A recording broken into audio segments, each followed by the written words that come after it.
Salam dəyərli izləyicilər, 22 aprel 2025-ci il Naxçıvanda xidmət yerindən itkin düşdükdən 2 gün sonra nəşi tapılan əskər Ceyhun Hüseynovun komandiri və tibb xidmət rəisi 4 ilə kimi azadlıqdan məhrum ediliblər. Onlar əskərin ölümü ilə bağlı vəzifə səlahiyyətlərini aşmaqda təqsirli bilinib. Hadisədən dərhal sonra Baş Prokurorluq Naxçıvan Hərbi Prokurorluğunda Cinayət Məcəlləsinin 120.2.12-ci ağırlaşdırıcı hallarda qəsdən adam öldürmə maddəsi ilə cinayət işinin başlanıldığı ilə bağlı məlumat yaymışdı. Hadisənin necə və hansı şəraitdə törədildiyi isə məlum deyildi və Qafqazinfonun istintaq materiallarından əldə etdiyi məlumata görə tibbi ekspertlərin rəyində Ceyhunun özünü xidməti silah ilə öldürdüyü yazılıb. Bununla bağlı yekun rəy də məhkəməyə təqdim edilib. Tibbi sənəddə qeyd olunur ki, əskər səhər saat 05:30 radələrində baş nahiyəsinə avtomat silahla atəş açıb. Aldığı xəsarətlərdən həyatını itirib. Mərhum əskərin mühakimə edilən komandiri polkovnik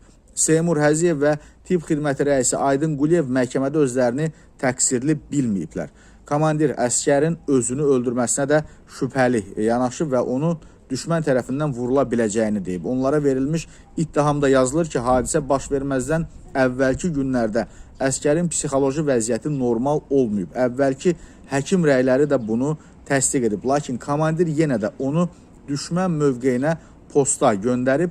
Tibb xidməti rəisi də Ceyhunun psixi vəziyyəti ilə bağlı hər hansı məruzə etməyib. Bu hərəkətləri ilə onlar vəzifə səlahiyyətlərini aşıblar. Məhkəmənin hökmü ilə deməli ittiham əsaslı hesab edilib. Seymur Həziyev 4, Aydın Quliyev 3 il müddətinə azadlıqdan məhrum edilib. Qeyd edək ki, 1999-cu il təvəllüdlü Ceyhun Hüseynov ölkənin ən savadlı gənclərindən biri olub.